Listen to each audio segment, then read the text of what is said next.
একরকম হাঁসফাঁস অবস্থা দক্ষিণে, বৃষ্টির কোনো নামগন্ধ নেই এবং একটা অস্বস্তি সবসময় হচ্ছে, কারণ বাতাসে আর্দ্রতার পরিমাণ বেশি। এই অবস্থা থাকবে, দক্ষিণের এই পরিস্থিতি এখন চলতে থাকবে। ভারী বৃষ্টির কোনো সম্ভাবনার কথা বলছে না, কিন্তু উত্তরে একদম উল্টো ছবি।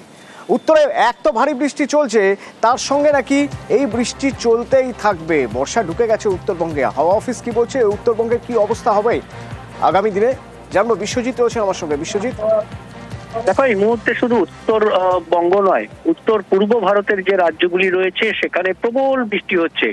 আজও ভারী থেকে অতি ভারী বৃষ্টি, প্রবল বৃষ্টির আশঙ্কা যেমন আসাম মেঘালয়ে রয়েছে, তেমনি নাগাল্যান্ড, মণিপুর, মিজোরাম, ত্রিপুরা, অরুণাচল প্রদেশ, সিকিম, ভুটান সর্বত্র প্রবল বৃষ্টির, ভারী বৃষ্টির, কোথাও অতি ভারী বৃষ্টির সতর্কতা রয়েছে। পাশাপাশি উত্তরবঙ্গে যে অতি ভারী বৃষ্টি বা প্রবল বৃষ্টি চলছিল তার থেকে কিছুটা কমলেও এখনো ভারী বৃষ্টি হবে আলিপুরদুয়ার এবং জলপাইগুড়ির বেশ কিছু এলাকায়। এছাড়াও বজ্রবিদ্যুৎ সহ যে বৃষ্টি, সেই বৃষ্টি চলতেই থাকবে, কারণ ইতিমধ্যেই আমরা জানি যে 29শে মে বর্ষা ঢুকে গেছে। উত্তরবঙ্গের বালুরঘাট পর্যন্ত যে মৌসুমী অক্ষরেখা সেটি প্রভাব বিস্তার করেছে।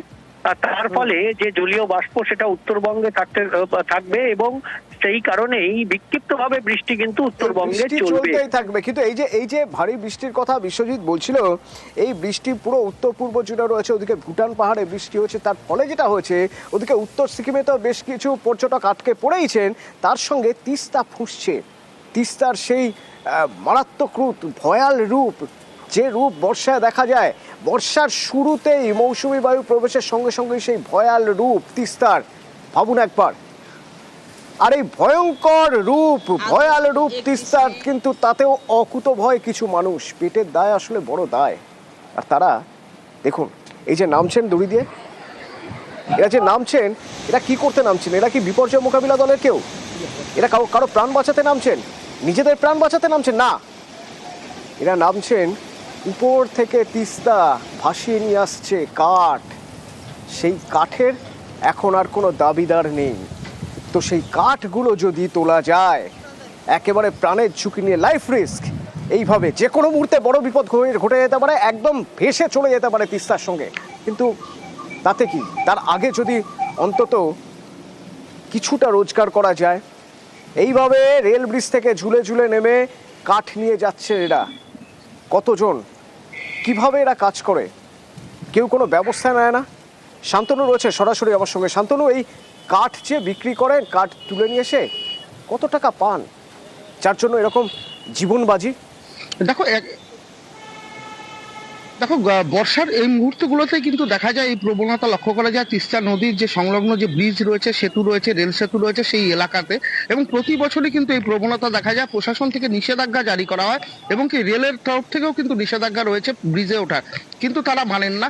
প্রতিবারই কিন্তু কাঠের জন্য তারা এইভাবেই বিপদের মধ্যে ঝাঁপিয়ে পড়েন, কারণ এক একটি কাঠ যদি সংগ্রহ করে তারা নিয়ে আসেন, তারা সেখানে জমা করেন এবং বছর কয়েক মাসের এই পরিশ্রমের ফলে এক একটি জনের ভালো টাকায় রোজগার হয়। কেউ 30, কেউ 50 এরকম হাজার টাকা রোজগার করতে পারেন বলেই এলাকার বাসিন্দাদের দাবি। তাদের দাবি যে এটা জ্বালানি সংগ্রহের জন্য নিয়ে আসা হয়, বাড়ির জ্বালানি হিসাবে ব্যবহার করা হয় এবং পরবর্তীতে যারা উদ্বৃত্ত কাঠ কিন্তু তারা বিক্রি করে দেন বিভিন্ন জায়গা থেকে। তাদেরকে এসে কিন্তু বর্ষা শেষে কিন্তু তাদের থেকে কাঠ নিয়ে যায়। অর্থাৎ এক একজন ভালো টাকা উপার্জনের জন্যই কিন্তু জীবন বাজি রেখে বলা যেতে পারে ঝাঁপিয়ে পড়েন তিস্তা নদীতে। আর বিশেষ করে রেল সেতুর বর্ষার মৌসুমে। শান্তনু, সঙ্গে থাকো, একবার কি বলছেন ওরা শুনবো।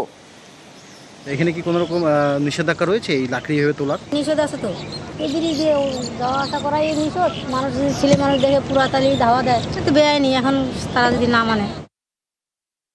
শান্তনু, এই ব্রিজটা তো রেলের, তো রেল পুলিশ কিছু বলছে না, স্থানীয় প্রশাসন কিছু বলছে না, এদের আটকানোর কোনো উপায় নেই। রোজগার হচ্ছে ঠিকই, ভালোই রোজগার হচ্ছে ঠিকই, কিন্তু জীবনের ঝুঁকি তো থেকে যাচ্ছে। দেখো রেলের তরফ থেকে কিন্তু নিষেধাজ্ঞা রয়েছে। রেল সেতুর উপর উঠলে পরে তাদের জরিমানা করা হয় এবং কি গ্রেপ্তারেরও হুঁশিয়ারি দেওয়া হয় বিভিন্ন সময়। এক্ষেত্রেও দেখা যাচ্ছে যে রেলের তরফ থেকে নজরদারি চলে এবং বেশ কয়েকজনকে আটকও করেছে। গত 24 ঘন্টায় রেলের যে তথ্য বলছে তাতে 11 জনের বিরুদ্ধে অভিযোগ দায়ের করা হয়েছে এবং তাদের জরিমানাও করা হয়েছে 200 টাকা করে এক একজন জনপ্রতি। কিন্তু তারপরে ওরা নিষেধ শুনছে না। আর রেলের পক্ষ থেকে এখনো পর্যন্ত ওই রেল সেতুর জন্য আলাদা করে কোনো পিকেটিং এর ব্যবস্থাও করা সম্ভব নয়। তারা যেটা বলছেন তারা নজরদারির জন্য পায়ে হেঁটে কিন্তু বিভিন্ন এই এলাকায় কিন্তু পরিদর্শন করছেন। কিন্তু সেই নজরদারিতে যে কাজ হচ্ছে না শান্তনু, সে তো স্পষ্ট, এই ছবি দেখেই বোঝা যাচ্ছে যে নজরদারিতে কাজ হচ্ছে না। ফাইন করা হয়েছে, খড়ি ধরছে এর জন্য ফাইন করা হয়েছে। না না, কোনো উপার্জন হয় না, এটাতে রান্না করা হয়। আমাদের যে রেলের নর্থ ইস্টের যে মেন ব্রিজ, এই ব্রিজের উপর থেকে রশি দিয়ে এখানকার গ্রামবাসীরা পাহাড় থেকে যে ভেসে আসছে লাকড়ি তুলছে। এরা যেভাবে লাকড়ি নদীর থেকে তুলছে, নিজের বিপদ নিজে ডেকে আনবে, সেই জন্য আমরা আসছি ব্রিজে যারা ছিল তাদেরকে ব্রিজ থেকে সরিয়ে ফাইন করেছি। এটা যাতে পাবলিক একটু সচেতন হয়, সেই জন্যই আমরা ফাইন করলাম। আর তিস্তা যখন পুষতে শুরু করে তখন কোনো কিছুকে রেয়াত করে না। গত বছরও বিপদ হয়ে গেছিল, গত বছরও NH 10 বড় বিপদ হতে পারতো, তাই আগে ভাগে বাংলা সিকিম যে লাইফ লাইন NH 10 তা বন্ধ রাখার সিদ্ধান্ত নেওয়া হলো। আজ এবং কাল দুটো দিন বন্ধ থাকবে বাংলা সিকিম লাইফ লাইন, সকাল 8টা থেকে দুপুর 2টো পর্যন্ত। পর্যটক এবং যাত্রীদের সুরক্ষার জন্য এই সিদ্ধান্ত, তা জানিয়ে দিয়েছে NHITCL।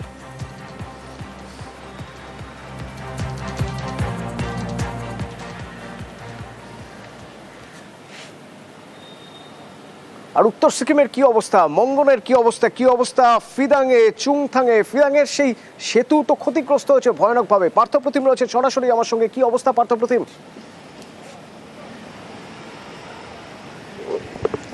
দেখো, গতকাল রাতেও কিন্তু মুষলধারায় বৃষ্টি হয় নর্থ সিকিম জুড়ে, এবং স্বাভাবিকভাবে তিস্তাপাড়ায় বাসিন্দাদের কিন্তু অ্যালার্ট করে দেওয়া হয়।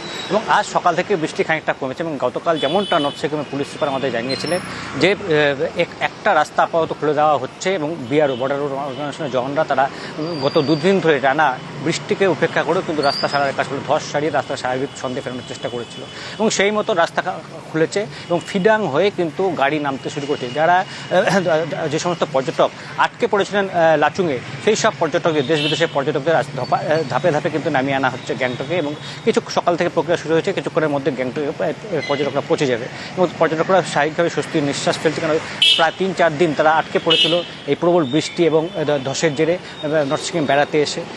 স্বাভাবিকভাবে সেসব পর্যটকদের কিন্তু মঙ্গন জেলা প্রশাসনের হেড অর্থাৎ জেলা যে DC নর্থ সিকিম, তার নেতৃত্বে কিন্তু কনভয় করে পর্যটকদের নামিয়ে আনা হয় আজ গ্যাংটকে। অন্যদিকে এখনো লাচেনে কিন্তু প্রায় 1500-র বেশি পর্যটক আটকে ছিলেন উত্তর সিকিমে, হয়তো সংখ্যাটা আরো বেশি ছিল। তো তাদের মধ্যে থেকে এখনো পর্যন্ত কতজন আটকে, মানে ধাপে ধাপে নামানোর প্রক্রিয়া শুরু হয়েছে ঠিকই, কিন্তু সেটা খুব স্লথ গতিতে হচ্ছে। কতজন এখনো আটকে রয়েছেন, তাদের কি ব্যবস্থা করা হচ্ছে উপরে? এখন পর্যন্ত আমরা যেটা খবর পাচ্ছি, যারা লাচুং ইমথাং এই এলাকায় যারা আটকে ছিল, চুংথাং, সেই সব পর্যটকদের সেই সংখ্যাটা কিন্তু 1500-এর কাছাকাছি। সেই সব পর্যটকদের কিন্তু নামিয়ে আনা হয়েছে, যেটা বলছিলাম DC নর্থ সিকিম তার নেতৃত্বে কিন্তু কনভয় করে পর্যটকদের নামিয়ে আনা হয়েছে। অন্যদিকে লাচেনে সেখানেও কিন্তু শতাধিক পর্যটক আটকে রয়েছে দেশ এবং বিদেশে। সেই সব পর্যটকদের কিন্তু আপাতত তাদেরকে নামিয়ে আনা সম্ভব না, কেননা গতকালই মঙ্গনের পুলিশ সুপার তিনি জানিয়ে দিয়েছিলেন মঙ্গনের যে লাচেন রয়েছে, লাচেনের চারপাশে কিন্তু এখনো রাস্তা বন্ধ, একাধিক জায়গায় ধস। স্বাভাবিকভাবে 8 থেকে 10 দিনের আগে সেই লাচেনে যারা আটকে রয়েছে পর্যটক, তাদের কিন্তু গ্যাংটকে নামিয়ে আনা সম্ভব না, যদি না বিকল্পভাবে চপার করে তাদেরকে যদি নামিয়ে আনা হয় গ্যাংটকে। ধন্যবাদ পার্থপ্রতিম। आज हम लोग थोड़ा सा खुश हुए हैं क्योंकि हम अपने घर की ओर जा रहे हैं। ड्राइवर भैया ने अचानक सा फोन किया कि आप लोग रेडी हो जाइए, और उन्होंने हमारी बहुत मदद की। ड्राइवर भैया खाना पीने के लिए कोई भी प्रॉब्लम नहीं होने दिए हैं, और कुछ लोग जो हैं हमारे रूम में हैं। बाकी हम लोग देखते हैं क्या होता है हम लोग के साथ। উত্তর সিকিমে মেঘভাঙা বৃষ্টি, তিস্তার তাণ্ডব। তছনছ সিকিমের তিস্তা পাড়ের বিস্তীর্ণ এলাকা। সিকিমের চুংথাংয়ে ক্ষতিগ্রস্ত নির্মীয়মান জলবিদ্যুৎ প্রকল্প।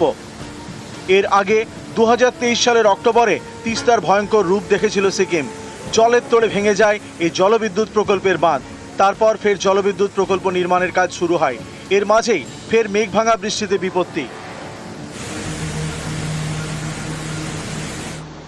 ক্ষতিগ্রস্ত একাধিক ব্রিজ। তিস্তার জলের তোড়ে ভেঙে গিয়েছে সাংকালাং ব্রিজের পিলার। ব্রিজে বিপত্তি, রাস্তায় ধস। এই পরিস্থিতিতে উত্তর সিকিমে পর্যটকদের যাওয়া বন্ধ করেছে প্রশাসন। পর্যটকদের গাড়ির পারমিট দেওয়া বন্ধ। অনেক পর্যটক আটকে পড়েছেন। উত্তর সিকিমের লাচেনে 115 জন পর্যটক আটকে পড়েছেন, আর লাচুংয়ে 1350 জন। बारिश अगर कम हुआ, रास्ता नहीं टूटा तो कल तक हम टूरिस्ट जो लाचुंग में फंसा है वो टूरिस्ट को निकाल लेंगे। लाचेन का अभी चांसेस नहीं है क्योंकि वहाँ पर चारों तरफ से रास्ता टूटा हुआ है। টানা বৃষ্টিতে ধস নেমেছে পূর্ব সিকিমেও। শনিবার এখানকার সিংতামের শিবানী বাজার এলাকায় ধস নামে। এলাকায় হুড়োহুড়ি শুরু হয়। অল্পের জন্য রক্ষা পেয়েছে পাশের জলবিদ্যুৎ প্রকল্প। ফুঁসছে তিস্তা, আতঙ্কে সিকিম। বাংলা সীমানাতেও সতর্কতা। কালিম্পংয়ের তিস্তাপাড়ের বাসিন্দাদের সতর্ক করা হয়েছে। ক্যামেরায় মনি লামার সঙ্গে পার্থপ্রতিম সরকার, নিউজ 18 বাংলা।